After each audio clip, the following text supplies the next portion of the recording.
welcome to the Trinity Force Podcast. Yo, it's that Triforce cast beaming straight to your home. Grab a beer so we know Pone ain't drinking alone. Send an email, a quick tweet, just pick up the phone.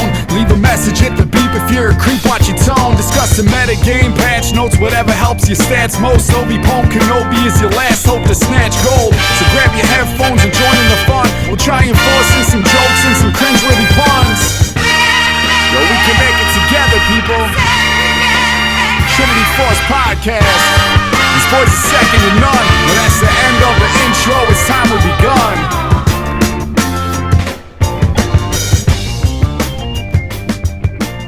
And there we are, boys. The Trinity Force Podcast is live. Thank you so much for watching this episode number 446. Watching. That's right. That's the... I haven't heard that intro. Well, you guys don't need to hear that music in the live thing because apparently iTunes likes to go right next to the right next song. That's right. If you're watching the live video, we have had some more improvements where everybody, after 446 episodes, can finally hear We're calling intro them music. improvements. We're calling these improvements. These are improvements because you guys can now hear when the intro starts and ends. No, I haven't heard the intro song for a long time, and I forgot that's where Obi-Pone Kenobi came from. Oh. And that's only relevant, like, because that's what he goes by in our Slack channel. So That's right. I totally forgot about that. That's where it came from. Yes, thank you, Bad Administrator, for making that intro for us many of episodes ago. I'm not actually sure when we started introducing that one, but this is the Bad Administrator intros. Not our very first one. It's more like our second one that we ever had. He was the one who put that together, and now this one are my absolute favorites. I mean, I love you, Area Defect, and anybody else put one out, but Bad Administrator has knocked it out of the park every time. The Optimus Tom version counted. Oh, that does count a little bit, yeah. I have to. I think my favorite one is still King to Claude. No, that's not really an intro. That's just a song. Yeah, it's an intro in my heart. It was an outro. Well, there are four of us tonight together. Todd, Dom, Punch, and myself are here. Sean and Mitch are out. And we are going to talk about some League of Legends questions this evening as Dom and Serial did a two-man show on Monday. They did a very good job of that. I listened to this last time. And you guys hit the ball. I was expecting, they did a job. They got it done. I can't complain about that. I can complain about everything else, but not that they showed up. I can complain about anything. Just ask my wife. We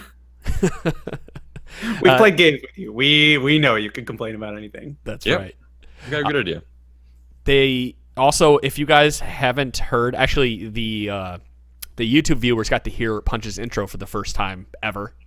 They didn't realize that an intro was being played because I took the MP3 and made it a video this last time because they didn't go live. Punch, you got it. People love the intro. Excellent. The 40s. I've got a good idea for this intro. I'm actually more excited to do the intro than the podcast, so if we could just hurry this up and get it over with. Yeah, sure. Is this a new thing? Because Mitch was also surprised. Is this a new thing? What's going on here?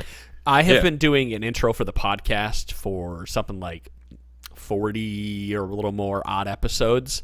Sure. People loved it because it gives them an idea what's going on. Because a lot of them don't read the description. And then Punch asked me a couple weeks ago if he could start doing the intro because he had fun doing it at a wedding, right? And Yeah. Somebody asked me to do like a little intro recording for their wedding and you got their a good voice ceremony. for it. I had a lot of fun doing it, so I figured, hey, you know what I could do since I'm on a podcast and I could intro the podcast. That'd be great. So, yeah. There we go. Anybody who's watching live, thank you so much for watching us. We go Monday and Wednesday. We go live at 8 p.m. Eastern time. We also release every Wednesday and Friday early in the morning, somewhere between midnight and like 8 a.m. Just depends whenever I get the episode and able to get it out. But we've chatted enough about random bullshit. Let's get in here and start talking about some listener questions, shall we? Let's do it. Let's do it. Jump right in there.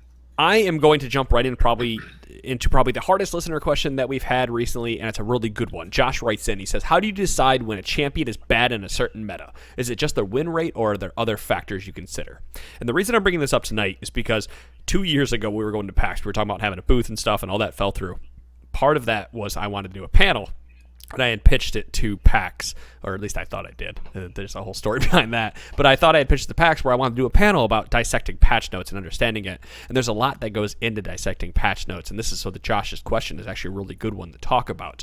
And I see these come up a lot in our summoner school. I saw one today. Why is Jin not good? And that's where I'm going to lead this off at. Because Jin was good for all of a full season since he came out until they reworked a bunch of things. But one of the major things that you have to consider is when you are trying to dissect the meta and figure out what's good and what's bad is understanding how the meta has evolved and what changes in the meta. A lot of that starts with understanding how base stats work with a lot of champions. Something that's big for Jin, for example, is that he really liked high health, low armor targets. And that's what we previously had. Now, on top of other things like lethality and whatnot made him really good, but like Jin's crit does better when they don't have a lot of armor, but they have a lot of health because it does more damage overall. And that's not something you generally consider when you're looking at a champion. But when you start trying to dissect the meta, you go, all right, well, in the mid-season update, for example, they changed a bunch of the armor and stuff that happened here. They changed how armor and health work. So how does that affect all the champions? Well, now suddenly Blade of the Ruin King is still good because it's doing consistent damage, but lethality gets worse because there's more armor to pierce through. And that's like the first step you take is looking at what you know and applying it to what is being changed. And a lot of that goes, again, with dissecting everything that you've come across over the years. Yeah, one thing you brought up that is a pretty important thing to factor in is changes to items. Right? You just talked about how lethality is not so good anymore. And items like Blade of the Ruin King are. Well, if you look at Jin, he's not great with Blade of the Ruin King. It's not really an item he ever wants. And he did really well with all the lethality items. So now with those falling away, he's not so great. He's not a great pick anymore. Yeah, it's really unfortunate that... I mean, I really like that they had these champions. Lucian being the good candidate here where he is primarily balanced around Blade of the Ruin King and how good he is, how good he is, how good Blade of the Ruin King is, besides his base stats. But they make these spell-bending marksmen, and if there is one item that just outshines all the others for marksmen, all those marksmen that would use that item are way better than the ones that don't, and those other ones that don't can't compete with that because they just can't output the same amount of damage. Now, a lot of times when you're looking at a champion, sorry, Punch, just real quick, is that step items are another good piece with that. Because like Cutlass, for example, is a very good item to back. 1,200 gold's about level 4. You come back to the lane with Cutlass. Well, a little more than 1,200 gold, but you know what I mean. You get an active, you get some lifesteal, you get some AD and whatnot. And a lot of that goes around with the mid laners too. Step items. There's just so many little dinky factors that go in that you have to consider when looking at what champions are good or bad. Here's the funny thing about you talking about all this Blade of the Ruin King stuff and everything. Like, I'm looking at the top performing 80 carries right now, and only 3 of them are actually getting Blade of the Ruin King. But most of them aren't. Well, the thing is, like, only 3. There's out of 10. 3 out of the top 10. I there's wouldn't also look at the the top difference 10 to define the meta for ADC. No, I'm just saying the top. I'm saying the top performers. Fine. Like who's getting picked the most? Caitlyn's not building it. Lucian is. Twitch is. Draven's not. Ezreal is he? I mean, Sometimes like just because that doesn't necessarily mean it's doing really like the Blade users are really doing that well. No, it's one thing to factor in though. But if I look at this list, which you can see Blade is strong though. Like we yeah, can't I say agree. Blade's I not just really I good. don't know that it's as meta defining now as it was. It's just it's one not the factor. defining Like, item, like but it is well, a factor. like you have to look at when you look at what items are strong, like they make certain characters strong, but then you have to look at those characters because if a character is strong because of an item, sometimes that can be all it takes. If that character counters what was previously considered strong, that can be all it takes to push that character out. So like I don't know necessarily if someone like Lucian is good against like Jhin, but that could be a big factor in why we see a lot less Jhin because Lucian's so popular. Dom, you brought up Draven. Death's Dance is the item that he's taking advantage of, and that is another example. And that one I'll agree. Item Like, that really item's good right really, now. really strong right Yes, now, and anybody yes. who's abusing that is like going to be coming out ahead. And the thing about the meta is like it settles to some extent and everything, and there's this perception of what the meta is, but there are always things that start to like rise above it, and in some respects, your goal should be to figure out what beats the current meta. I am never ever going to forget season 4. The start of the LCS season, in fact, when Adam and I were texting back and forth, and he goes, Dom, he was playing top lane at the time. He goes, Dom, I need to know what is going to beat Shyvana and Dr. Mundo out of the top lane. And I took a minute, and then I texted him back, and I said, Trundle. Aaron. I said, Trundle. And he's like, no, Trundle's not going to win for this, that, and the other reason. And literally first game of the EU LCS, Gambit took Shyvana top, or Mundo, because they had Shyvana and Mundo, and Fnatic picked Trundle. So I've picked Trundle into that matchup and everything, and from there, Trundle was showing up all the time. Yeah, matchups is another huge factor for the meta. I think that, like, to literally, well, not literally, but to try and answer this question directly about what's bad in the meta, a bad champion in the meta would be someone who is a bad matchup against the rest of the meta picks. Right. So if you're going bot lane with Tristana, and Tristana is bad against the 5 best AD carries, Tristana's bad in the meta. Yeah. Well, it thankfully right now for Marksman and going forward into the next patch, we might see if this still rings true, which I think it was, because Doran's shield, for example, is really powerful. And Doran's shield counters a lot of those champions that are good in the bottom lane. Like, if we're looking at the win rates right now, Kog'Maw's sitting at a 50.93% win rate with only a 3.85% pick rate. But he's just below Caitlyn that has a 36.12% pick rate.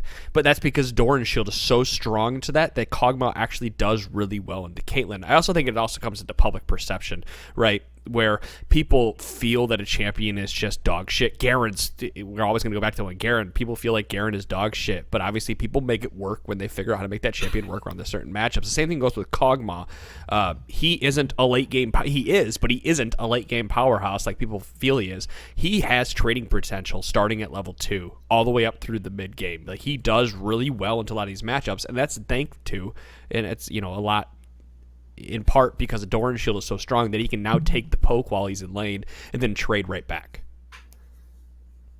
And he used to be really good in the past too, because Ginso's was such a powerful item that you could build it first on him, and then all of a sudden he became a mid-game powerhouse, which was scary as all hell. Dude, So, I'm scared of Kog'Maw right now, but go ahead. I mean, when it really comes down to it, the meta first tends to be defined by item changes more than anything else. And once the item changes have had a chance to kind of settle for a little bit and Riot's done touching numbers on them, that's when the champion changes really start to define what the meta is. Now, like that's how you ultimately have to go about looking at things. Is Renekton the only champion in recent League history that there was the Renekton bar, where it didn't matter what they did to items and whatnot, they had to actually tweak how Renekton's kit worked to make him so that he wasn't the end-all be-all? No, well, the thing about Renekton wasn't, like, the Renekton bar wasn't, like, it was just called that because he, at the time, was the best champion. The thing was that, like, they didn't want to just nerf Renekton because nerfing Renekton just meant somebody else became the new, like, gold standard or the new baseline against which all other top laners were being judged. Yeah, so and that was the problem they were trying to solve. Was it items? Was it specific champions? And they were realizing it was, more or less, there were a lot more items causing issues than it actually was Renekton himself. I mean, he got nerfed, don't get me wrong. Sure. He was really strong, but the Renekton bar was really just like, it's like the iPhone is the phone against which all other phones are judged. It doesn't really matter if the iPhone is the best phone on the market. The iPhone is still the one everything is judged against. Right. That makes sense. I think we're only picking on Marksman in this specific scenario because Marksman and support are like the two roles that change up the most. Jungle, top, and mid. I assume that mid would be the next one, and then we'd go jungle and top because for a long time, top stays the same until there's some major changes. We saw tanks dominate the top lane until recently, where now Jace, Kennen, and the like are coming back into there. But it's support wax. I would say top is more versatile than jungle. I think jungle's the role that changes the least. Because just when we talk about champion diversity, I think jungle's the one that has the same best characters for the longest amount of time. I think support probably had the least volatility for a really long time. Support kind of had a rock paper scissors thing going on where uh what was it? Poke supports beat the tanks because the tanks couldn't. The tanks were getting worn down before they could really engage and do anything. Tank supports were beating the shield and healers because they could engage on them, and yeah, one heal or shield was coming in and everything, but then there was so much follow-up crowd control and damage going on that it didn't matter. And then the healers were beating the poke because the poke like couldn't really put out the damage to keep up with the amount of healing that was coming in, or all the damage was being absorbed. That was the basic thing that was going on. It gets more nuanced and complex from there, but like it wasn't ever strictly until this season. It never really felt like it was strictly a this is the best type of support to be playing out of the role, and that really is plus heal and shielding power. So going back to the items causing that problem, but for the longest time, support really didn't have that same type of volatility in my mind. I can't talk. I should be able to talk much to support, but I feel like just supports get picked with whatever they feel like they want to play. A lot of this conversation also rotates around if we're talking about professional or solo queue, because Dom, to go back to your earlier point about marksman again, you said that Draven, Ziggs, Misfortune, Caitlyn, for example, or some of the top winningest are in the top 5, and one out of those 4 is only seeing play in competitive right now, and that's being Caitlyn. Misfortune, Ziggs, Draven don't see bottom lane competitive play, and that's because of other factors that has to do with team comps and understanding how the game plays. So, I mean, and it applies to top lane too. For example, like top lane, what tends to be really popular and picked a lot are more or less the fighter champions. You know, like of the top 15 most played, you have Shen, Galio, and we can throw Darius into the tank conversation. Renekton if you really want to stretch it, but for the most part, it's dominated by like the Rivens, Fioras, Yasuo, Gangplank, Aurelia, that type. You know, and those are fighters. Yeah, whereas in LCS, like you were saying, you'll see Galio, Gragas, Shen. Yeah. And then the myself occasional watching Fiora. You see Kennen a fuckload in competitive. Yeah, you right see a lot of Kennen, and Kennen's picked a lot too in solo queue. That's why we've had conversations about win rate in the past, and you know, you got to take a lot of it with a grain of salt as well when defining the meta, because if you go look at top right now, you would think that Annie, Malzahar, Pantheon, Karthus, Kayle, Swain being the top, like these champions. Yep, those are the top lane. That's the top lane meta right there. Swain actually is top tier right now. Swain is nasty at the moment. Yeah, absolutely. Swain belongs up there. Yeah, I do agree with you. I'm just like Kayle, Karthus, Pantheon, Malzahar, Annie, right? Like, when's the last time you've seen any of those champions besides Kayle out of the top lane? I mean, Pantheon, sure, but still, Annie, Malzahar, Karthus, one in 100. Yeah, not really. Those are probably just one tricks that got off-rolled. Okay, but here's one. Riven is the most picked top laner in Plat Plus, and she's also sitting at a 51.75% win rate. I did not realize she was performing that well. I think she got a lot easier with her changes because you can queue up the abilities and stuff now. And her animation cancels are more reliable, like easier to pull off. I think her. See, that's where I'm like, is it time to just ban her if she's getting played that often and she's doing well? Well, now that you have 10 bans, I actually do see Riven get banned. You're good. Well, I leave her open though. It's not really like it's not. Let's move the conversation to the 10 bans, because I think this is where Dom and I kind of disagree about, because Dom a lot of times will say, and I understand the logic behind this, Dom, where you say that if something is picked, I can say what I say. Yeah. I mean, you can say it. Go ahead. I'll just let you say it. I won't take the wind out of your sail. So there are a lot of different philosophies about what you should be banning and how, like, what the strategies you should be taking. But they're always going to reach a certain point where there aren't like obviously overpowered champions that need to be banned right now. Zac, to me, for example, is just absurdly overpowered, and I want him off the board every single game because, like, the odd, like, even if we have first pick, if my jungler isn't hovering Zac, it's like, fuck it, I'm done. Like and hasn't hovered anything. Like I don't want to face that champion. That's not what the state of the game is always in. And my argument is really that you should look at the champions that are being played heavy amounts and are being played really and are being successful despite the heavy amounts of play.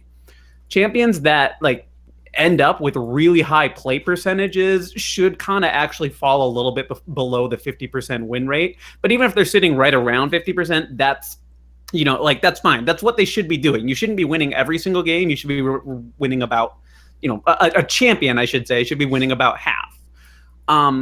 So when I look at Lucian right now, who's sitting at a 25.24% play rate in Plat Plus, and he's got a 48.22% win rate, I think, okay, leave that champion on the board. I'm going to run into Lucian, but Lucian just being on the other team isn't really swinging things in that team's favor, so that's not a big deal.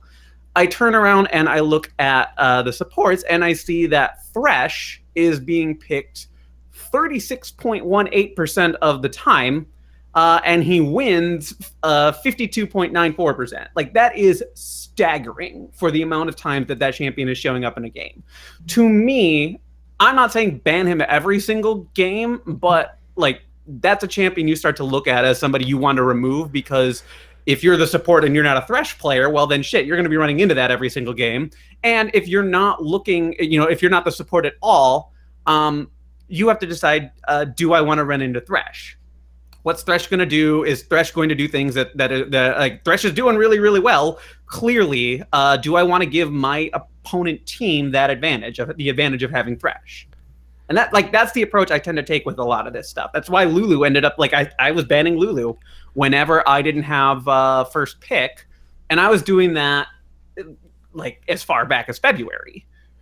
See, on the opposite foot, I guess it depends what you're playing, what queue you're playing, and who you're playing against as well. Because when we look at win rates, we're looking at specifically Plat Plus. So we're assuming that we are playing against Plat Plus players, primarily, mid and higher. Well, probably low up to higher because there's more players than lower. But still, Plat Plus. We'll just end with that, Plat Plus.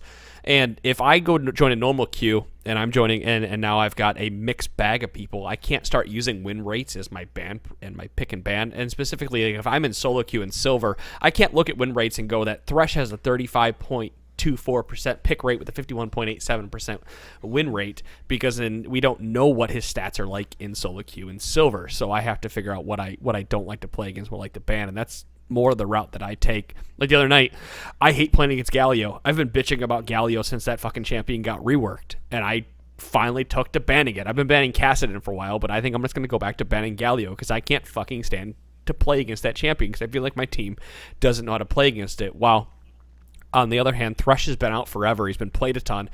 I'm more comfortable leaving Thresh on the board because I feel like my team has had more time to play against that champion and understands how to counter it. Now, is there any merit to that argument? I guess it just depends how confident you are in playing the Thresh. I mean, because Todd, I don't know if he still is. It's been a minute since we played, but Todd, for the longest time, was banning Graves every single game. It did not matter what the stats were saying. Graves had fallen like really far down the jungler success list for a hot minute there, and he's still he's performing a little below average and everything, but it didn't matter. Graves is still good.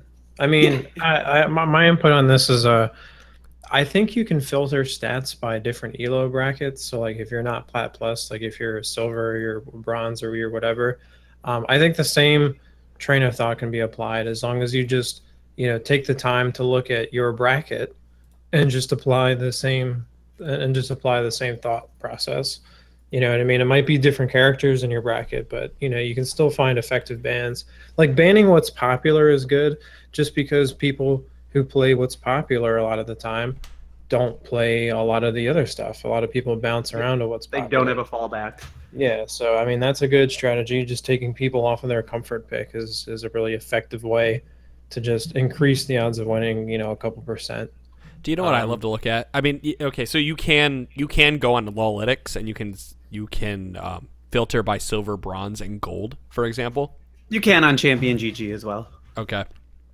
They just added that, didn't they? Champion GG caught up. Yeah, in season 7.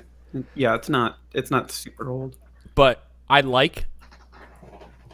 know a lot of times people go there and they do it, and I said it's harder to filter by that, and obviously you can if you are specifically looking at what is in your tier. I just don't think many people do look in their tier for what specific champions are being played and why. I think everyone bases that off on high elo because high elo players are the best players, right? and they know what they should be playing, how they could be playing it. But to go back to my point, I always love looking at silver and bronze win rates for marksman, because Jinx is always up there in the top 5 or 6. Like right now in silver, she's number 5, and these these super carries like Jinx are always up there. If I go to bronze, for example, and I go to marksman win rate, she's up there. So is Kog'Maw, Twitch. Miss Fortune's actually number 1 right now. Oh yeah, top 2 are lane bullies, and the rest of them are hyper carries. That speaks to people that don't know how to play the lane. Either get crushed by a hyper carry, or they get crushed by a lane bully, or the lane is passive, and then the hyper carry just scales until they win the game. Right. If you go to bestbands.com, you can actually, they'll show you like what statistically the best bands would be for the MMR bracket you're in. Yeah, thanks for bringing that up, Dom. But you can also search by you can personalize the bands by typing in your name there, and it takes a minute because it's got to scrub the data and all that and everything. I'm looking at it, it's like, the bands. That sounds sick. We should test that. I'm laughing because I typed in my name, and I'm actually 7-4 this season against Thresh. So I'm like, I maybe shouldn't be banning that guy, because I guess you're great against Thresh. Yeah, don't worry about that guy. Meanwhile, I should always be banning Brand, because apparently I can't beat that guy. According to this, I should be banning Zed and Malzahar. You hated playing Malzahar. I hated playing against Malzahar. You're playing I don't against have to worry him, about that anymore. I'm glad Best Bands is working again. For a long time, there was something going wrong with the API. Due to data limitations in the region, pick rate of a champion is the same in each tier. So, all right. Well, I don't know. The bands look different. Wait, what? The ban rates, the win percentages, those are all different, but the pick rates for each champion is the same across every tier. Oh, okay. The influence is different. I don't know. It's a useful resource. I mean, nobody's going to argue with Zach being a strong champion right now. Right. Yeah, you can start there, and you can look at win percentage, and then normally you can see their pick percentage too, and it's the top 4 most influential, according to bestbands.com, champions for that tier. My best bands are Master Yi and Kennen. Go figure that Kennen would be a good band. But why don't we jump this back over to listener questions? We talked about picks, bands a little bit. We talked about... Actually, I want to talk about Kindred for a moment, because I want to hit that back up. You guys talked about that on Monday, Kindred, Rek'Sai, and I wanted to wrap back around to Kindred. I threw them back in, that figuring more people would mean an actual good discussion, as opposed to what Mitch and I had, which was not about those champs at all. Right. I've played 3 games of Kindred. That's pretty much all I've been able to muster since the patch. And anecdotal evidence is that I actually feel like Kindred is I feel like she needs a buff. I spent a lot of last week kind of reeling after my knee-jerk reaction was that I think Kindred was going to be amazing. I thought she was going to be amazing, and you can hear it on the patch episode where I was kind of like just going crazy about all the changes and whatnot. And I do think she is still good. I do think she needs a little bit more than what's going on in current live. But after playing her a few games, I think I have 4 games actually. But after playing her for a few games and playing with her and against her, I feel like she's at a good spot with some buffs. The problem that I have with Kindred is that she has a hard... So they're in a bad spot. Well, a mediocre spot. I'm just saying, they're in a good spot once they get buffed. Means no, there are issues with the champion right now. Yeah, there are issues. Yeah, there's potential. That's how I feel about all my favorite characters. So I did while playing her. The problem that Dom brought. Excuse me. Let me sit back. I'm stumbling over my words. Dom brought up a good point on Monday. Is that Kindred has a lot going on in her kit, and it feels like she needs a lot of different types of items to make her worthwhile and to really turn on. And while that is true, that can be band-aided by doing specific build pass while you're playing her. And I played her the other night and tried the eye edge rush after picking up your smite 'em, and that actually felt really good despite the fact that I got down early. Now, we're not going to talk about how that game put me 40 seconds behind because I had a fucking troll on my team, but besides that, it still felt good to have these items on my in my inventory. I think with Kindred, if you give her a little bit more power in her kit to be able to clear just a little bit faster, she needs just an extra second out of the jungle, extra 2 seconds to be able to get to that point to be able to contest those marks, because those marks are so important on her now, because that increased range is helpful now that she's doing less burst damage and more sustained damage through the auto attack speed that she's gaining. And if Riot can find a way to corral in her identity and what type of items she's building, she's going to do really well. So speaking of that, we brought up Graves earlier, and I think that's probably the best comparison because he is a marksman of the jungle, and that Graves is actually doing better than she is because Graves has a clear identity. You want to build straight attack damage on this guy because all he needs to do is burst the target out, and he's tanky. And Kindred's complete opposite. She's a marksman who walks out of the jungle relatively healthy, but she's squishier than all hell because she doesn't have true grit as a passive, and I think that's deceptive on her. So something has to give to make it so that, yeah, she's squishy, but she needs to have more of that glass cannon feel. And she's also buying 4 different stats. Expensive stats. Pretty much, yeah. Because she is. She's the traditional marksman out of the jungle. You could argue there's a need for 5 stats then. We didn't even talk about lifesteal at any point. Yeah.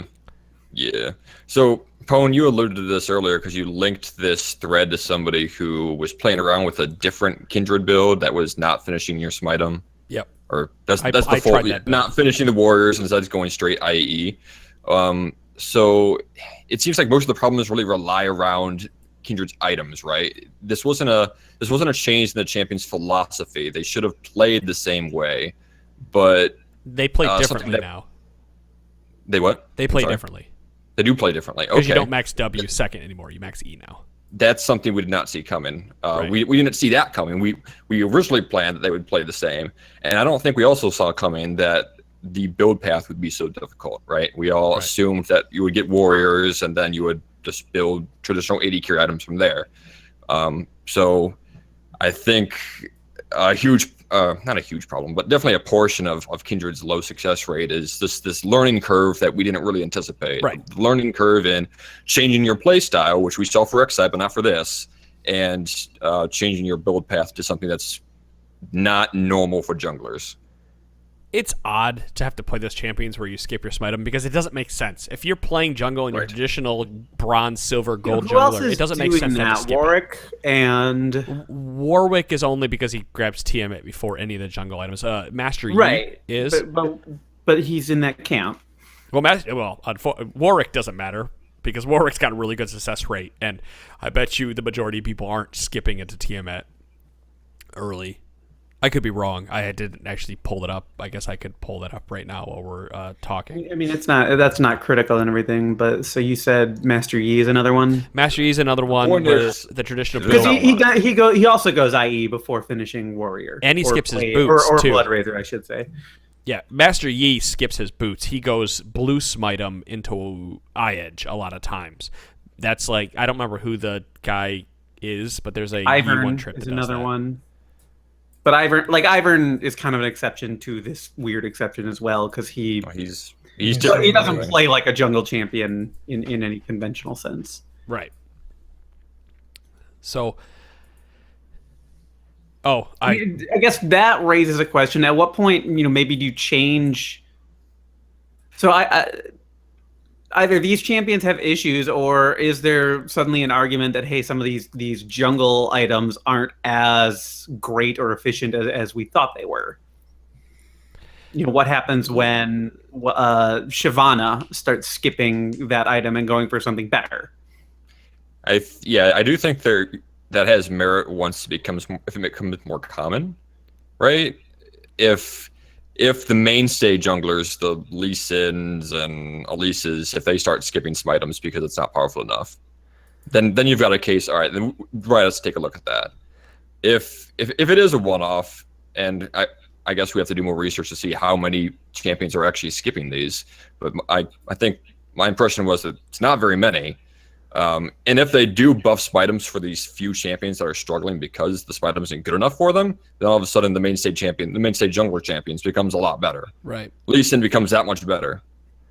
I see the problem I see with a lot of this is that if you look at it on paper, it doesn't make sense to skip that the Smite'em upgrade. Warrior, for example, is 1,600 gold roughly, and to finish Blade of the Ruin King, or not Blade of the Ruin King, Eye Edge is a significant amount more. You're looking at about under 600 gold or so to finish Eye Edge, and the only thing you're gaining by that is the extra crit damage and critical strike. But if you theoretically, if you're finishing Warrior, you're gaining 10% CDR and about the same gold as if you finished you're not gold. God damn it, I can't talk. You're gaining 60 attack damage, whereas if you finish BF Sword for 1,300 gold, you're gaining the same amount, but you're getting the 60 attack damage and the 10% CDR, so theoretically it should be more powerful, but you're setting yourself behind because you're not setting yourself up for mid and late game with the extra critical strike chance you get. So it actually makes more sense to go ahead and go get your Eye Edge than it does to pick up Warrior, because you set yourself up to snowball harder when you have these extra stats that compound on top of each other. Same thing with attack speed. A lot of those champions in the bottom lane are working really well because attack speed compounds on top of itself and enables people like Caitlyn, for example, to do very well because it enables part of their kits to do more damage. So I think that's the problem here is that... and on that topic, I want to add to that. Go ahead. Yeah, no, go ahead. I was going somewhere with the thought. I lost my end of the train of thought. So like that's like the late game example, and then like the reverse example. Like so realistically, Lee Sin like right now, if he wanted to, could skip Warrior upgrade and just could go Ghostblade instead, because they both give 10% CDR, 60 AD, but Ghostblade also gives the move speed active and the lethality for more damage. So I mean, but the reason they don't is because that cheap early game spike is still worth it. And overall slot inefficiency like plays into a champion like Lee Sin. See, this goes, and this all goes back to Josh's question about what makes a good, what makes someone good or not. It's a lot of trial and error and understand and really thinking through what's good on paper and what's good in practicality. I mean, and sometimes like I guess critical analysis is what it comes down to. There is like sometimes you have to sit down and think, okay, this is what's being played all the goddamn time. Why is this being played? What's it a response to? And what realistically should do better against these things that are being listed? And then you kind of have to just start some trial and error if you can't, because at a certain point, just seeing everything on paper doesn't line up. And that's why you got to play a number of games to really come to some conclusions and not just one and done. Yeah. To go back to Kindred with that, I'm going to use this to go back to Kindred. Playing her, I hate the mark game. I hate it so much. I thought it was a really cool mechanic for a while, and it worked really well against people that are easy to gank and whatnot. But like when you get into games that if you're not like me, I'm not a very good jungler, and you're playing a champion that you like to play, and you can't pick up stacks, you feel absolutely fucking worthless. Any champion that needs to play some kind of weird mini game inside the game, it doesn't feel good to play until you have a whole bunch of games under your belt with that champion. That's honestly why I don't play Bard. I think Bard is a really, really cool champion, and I have a decent amount of fun every time that I play him, but there's always that frustrating part where it's like, okay, I have to figure out when to leave lane, when I'm okay to leave and go do things that I'm not used to doing. And it's good to be challenged and to be thinking about the game in a different way. But like when I'm doing it specifically just to gain stats that are only going to help me, that's when I have a hard time, reconciling that. And that's ultimately why I don't really commit to learning him better. Yeah, I think a lot of these champions, Bard got a few buffs he was trashed here for a while, and then he gained a few buffs through patches, and he became god tier support, and he still is a really good support when played really well. After it's just hard to play. I'm like anytime I run into somebody who picks Bard, I think, okay, I know how to deal with this, but I'm also a little bit worried about how things are going to go. A little because nervous. You don't like. You run into Bard, you kind of like you give them the benefit of the doubt. Assume they know what they're doing until It they could be prove Ephraim. otherwise. Yeah, it could be Ephraim with the other team. And then you're fucked, because he could just 1v5 you. That's why I don't like the knee-jerk reaction on champions. I do it. I knee-jerk. I knee-jerked on the Rumble changes on the PvE, and then I crunched some numbers in my head, and I went, oh, these aren't as bad as I thought they were. I just saw them, and I went, oh, shit, they're nerfing Q cooldown. It's going to be so long. And I went, oh, actually, he's doing more damage. It's not really as bad as I thought. The direction of the knee jerk, the negative direction seems warranted. I think it's the degree that we agree on that That's it's fair. probably not that bad for either champion. It's not. I don't think Kindred is in that terrible of a spot. Play There's a rate learning goes curve for up. both. You just have to change how you're playing the champion. You said it earlier, Punch. You just have to change your play style. You have to change what you're building. And yes, even through all that, she probably does, or they probably do need a bit of love. W needs a little bit more damage added to it. I like the direction they're taking with the mana cost and E and the PvE. They're reducing it to 50 from 70. I think she just needs a little bit more base AD added to it because everything scales off bonus AD now. And I think they would be in a great spot, and I would be happy to continue to play them. I'm happy to play them now because I want to brute force this champion to work because I knee-jerk so hard thinking they're going to be so good, and I love Kindred. Hell, my real-life cat is named Kindred. I have to play this fucking champion to make it work. You have to make it work. Yeah. Yes, I do. Does before Do you have any experience with Rek'Sai? I played against a Rek'Sai once, but that saw was one. about it. It was a Wait, a fucking troll. troll. Made a troll. Oh, well, that counts, I guess. No. It was a mid lane Rek'Sai with smite. She stood near my blue buff until it got down to 200 life, and that's when I decided to smite it because I wasn't sure if she was going to steal it or not. And something that I don't think a lot of people realize is that smiting blue actually puts you 40 seconds behind the enemy jungler because you can't fucking take any other goddamn camp because you don't have smite available. Like I went and took. What did I take? I went and took Wolves and then Race, and I had to back because I did not have Smite available before that. It's all that troll Rek'Sai's fault. And it was the troll Rek'Sai because I had to smite blue to secure my blue. If I didn't secure my blue, I didn't hit level 2, and then I couldn't fucking jungle at all because then I lost a minute waiting for my smite cooldown to come back. So, And that Rek'Sai was trying to take it. Yeah, it just... But yeah, that's the only time I've seen Rek'Sai. Actually, I saw Rek'Sai one other time, and I saw someone dodge her ultimate. But I'm curious if that just needs a little bit more. Besides the dodging the ultimate, that is kind of shitty. But I think it just needs a little more play testing. Yeah, I didn't know Yeah, that I think would be jury's possible. still out on Rek'Sai. I've seen Rek'Sai in a few rank games, and she's actually done pretty well. She got really super hyper fed in one game. Actually, it was annoying. I feel like there's a really good champion, and people are just not building her right yet. The thing that's crazy about the ult is it's kind of like Master Yi Alpha Strike, where you become invulnerable for a brief moment. Yeah, I've heard So that. you can use it to like break strong abilities. Like it's really pretty good. but if people are using it to, I'm betting this is like the Zachary work, where because there was so much to figure out, and it wasn't like the way the champion was being played before. Everybody's just saying nope, garbage, is totally terrible, and everything. And then, thankfully, they haven't knee-jerk buffed Rek'Sai here, like they did with Zach, because Zach is totally out of control. They've already nerfed him, like more or less back to where he was right after the tank update and everything, and he's still crushing everything up and down. Like I think it's just going to take some time with Rek'Sai, but once somebody finds the magic key to unlock the champion's potential, like look out, world. This. Oh my god, I can't speak either. This is the scary part, right? Where you got two champions that were reworked. They're built on the weak side, and now you have to wonder if they're getting overbuffed, right? Because we know they need some love. We don't think they're quite as bad as the general public does. So when they get buffed, are they going to be pushed over the top? Like, will the buff coincide with people actually figuring out the champions and it clicking in their heads? And then like, oh, these champions are actually not that bad. And holy hell, they just got buffed. So now they're really good and they're in the meta. Did we just jump back to like episode 300 where we bitched about fucking Riot not giving us enough time in the meta?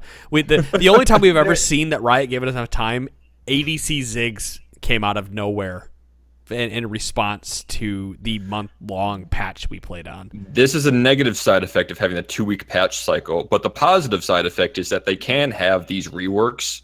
They can make drastic changes like this because in 2 weeks, if something went wrong, they can fix it. Sure. Yeah.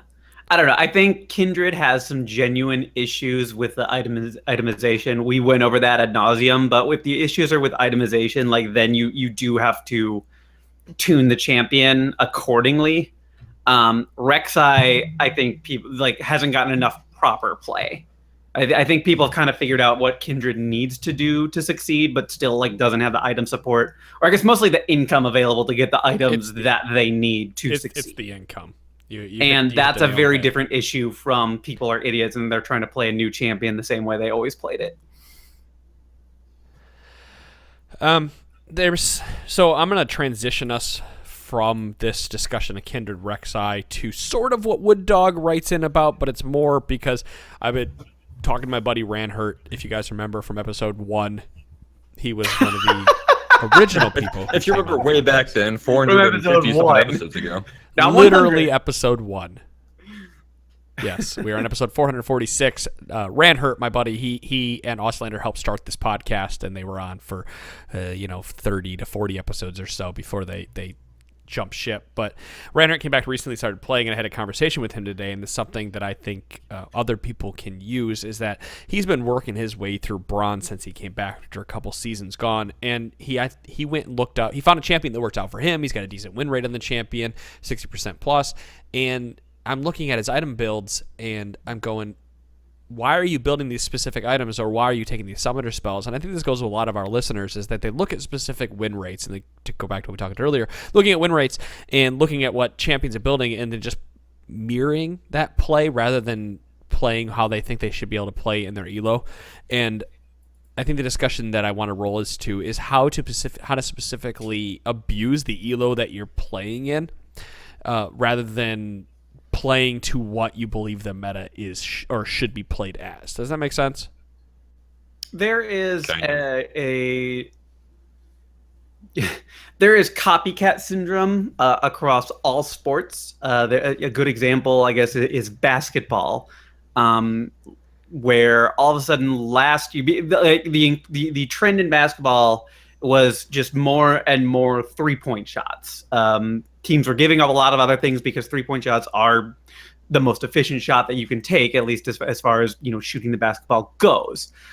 There's more strategy and everything beyond that, but that's kind of what people started focusing on, to the point where high school basketball games suddenly had more and more 3-point shots three-point attempts being taken than had ever previously been taken before, which is really just copycat syndrome of what's going on at the professional level. That works if you take the time to figure out why the strategies, or in this case, the items being purchased, are being purchased, and you understand how to use them, and you proceed forward from there. Yeah, I'm going to use this specific example with Swain, where he was always taking teleport, and he was always taking Roa. He was always building Roa. And now I understand Roa in a bronze game, because I'm going to assume the average bronze game is longer than the average platinum game, just from anecdotal evidence of watching Ranhurt play 3 or 4 games where it should have ended 15 minutes prior to it ending, but people don't know how to group and end the game. So Roa ends up working out in the favor. But if you go and you look at a traditional game of League of Legends, where we're looking at Plat Plus of the best players in this game, Roa doesn't always end up working out as well, because there is a 10-minute timer on that item before it gets to max strength. And instead, that's when I started bringing up the idea, is that maybe if you're building Roa, instead you should be building a proto belt item, or not so specifically on Swain, but maybe a Morello's item instead, the Morello item, because that is going to give you a power spike sooner than if you got Roa, allowing you to do more of what you want to do. And the same thing by taking Ignite to lane rather than teleport. I think a lot of people like to take teleport to lane because it allows them to get back, because it's making up for their shortcomings of not understanding how to use trading stance properly, so that they do their trading, they come back to lane, and they have an extra items, and they're able to trade some more. But I think that's too much of a crutch to lean on, rather than learning the finer tactics of the game.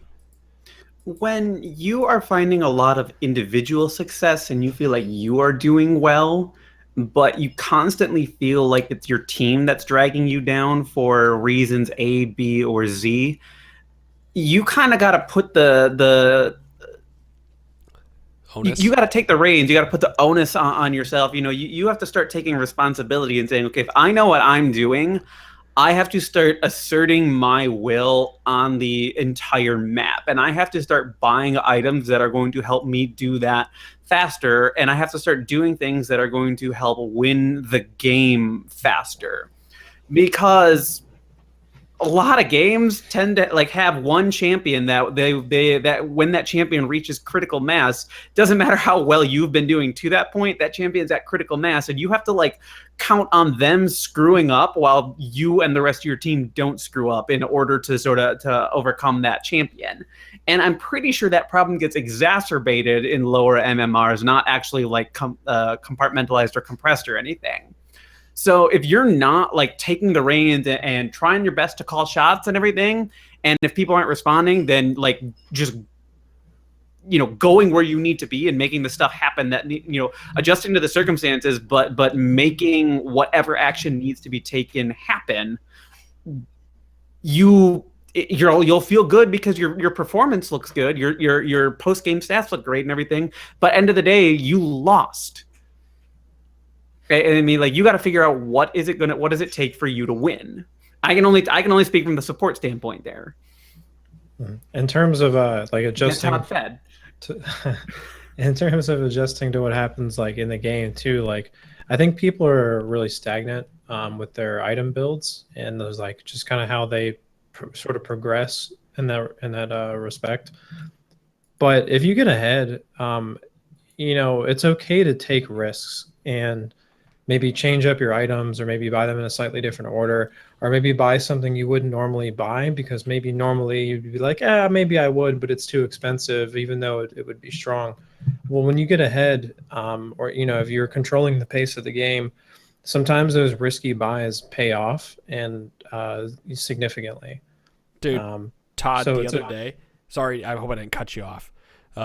You totally cut him. You can punch me in the face and just keep going. That's fine. No, you're good. I want to compound on that where conventional wisdom tells you to. I'm going to use marksman because that's the only thing I'm playing. Kog'Maw. Conventional wisdom tells you to take fervor on Kog'Maw because it does more damage because you get more auto attacks off. I tried Storm Raiders the other day on Kog'Maw and I fucking fell in love. I was like, you know what? I'm going to try this because I think it's going to be really good, and now I love it. And it doesn't make sense to take it. It sounds dirty. Like you get a huge burst off and then you just kite like super safe like that. Right. And he shreds. He dumps damage. Like he would proc it super reliably, I would imagine. It was pretty much 2 autos. Warlords on Darius. Yeah, Warlord Darius I heard is really OP. Yeah, there's whatever. You had that killer predicament that you walked out of like a boss. Predicament. Yeah, dude, the Amumu ult and the that was silly. I think somebody helped me. I can't remember who though. There was a Ziggs. Yeah. Or something, right? But yeah, I agree to build with you, on Todd. that, like, it's just that experimentation is like a big part of the game. Like, man, people are just so afraid to try things that are different. But when you discover the OP, it's because somebody did something out of the box. Right? Like that's how people find the OPs. So like you shouldn't be afraid to experiment because you might find something that works for your play style that's unusual, and it might catch people off guard, which is a strength all on its own. I'm in love with the fearless mastery right now. Conventional wisdom, especially for support, is always to take insight because that reduces cooldown of summer spells by 15%. But I fucking love fearless. 10% plus 1.5 per level bonus armor and magic resist when damaged by an enemy champion. Like, that's amazing. That's so much early resistance and everything. Like, that helps you out so much in the early game. And like, yeah, you might regret not having exhaust or flash up a little bit earlier, but then again, you probably aren't appreciating what Fearless was doing for you at several different stages earlier on. I know that I don't notice the difference, Dom, when we're playing against people that have exhaust up compared to when we don't. For example, like the 15%. Well, that's just because I'm late. Well, yeah, that's just because you're not there, and I'm trying to 1v2 the enemy. Because I'm like, where are you at? I thought you were here with me. I'm warding. You know I'm warding. I'm always warding. Why? I don't know why you expect me to be there. Because I want to fucking... Dom, you know me. I want to go in all the time. I know you do, and I want to ward. And so since I I have control over whether or not I get to ward... Dom, if I didn't prove it to you yesterday that when I say I know I can do this, remember I took that Caitlyn out last night we played, I was like, I could take this Caitlyn out. You're like, all right, well, I'm going to do this. And I fucking took the Caitlyn out. I know what I'm talking about, Dom. I know my limitations. No, I believe you. Me. I just didn't, I was surprised because you blew flash and healed to do it. And it was just sort of like, oh, well, shit. Okay. I'll do it. I'll fucking do it. He's going for it. The best summoner spells are offensive summoner spells. That's the Reginald philosophy. I don't use flash defensively. That did not know how to use flash in a defensive way. Like every single game. If his flash was up, he was going to just kill your enemy. That's what I'm saying. You need to flash away if you killed them. Well, I mean, at a certain point, people figured that out, and so they just they baited the flash and then they killed him.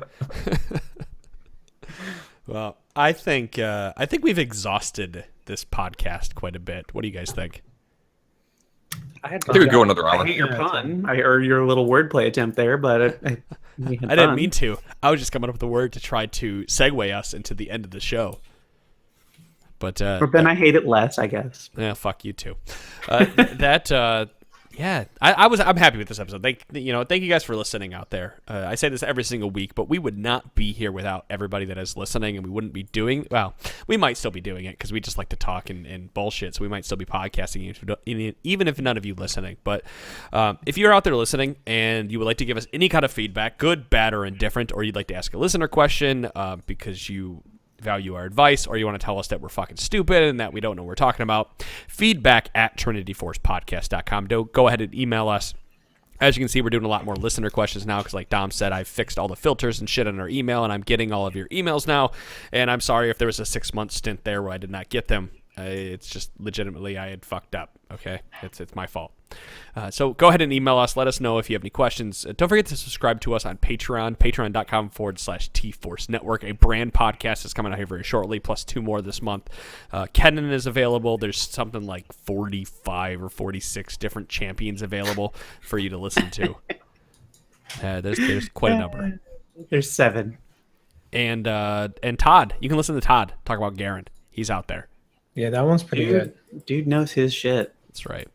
And he's not afraid to put his money where his mouth is. As we see every time. I am picking Kog'Maw tonight. Fuck you, Todd. You're not getting Varys. You're not getting Ashe. I don't give a fuck what you're playing anymore. I'm playing for me, not for you anymore. All right, buddy. I understand. Maybe I'll pick a CC here. I'll pick like a Malphite or something. Oh, that sounds boring as fuck. I could never see you play Malphite. Ever. AD Malphite. That's crit Malphite. There you go. You go. Criddle sticks on Making it interesting. Guys, thank you so much for supporting the Trinity Force podcast and the Trinity Force Network. We will see you all on Monday with a new episode. Guys, enjoy your weekend, and we will see you. Peace. See you guys. Later, dogs.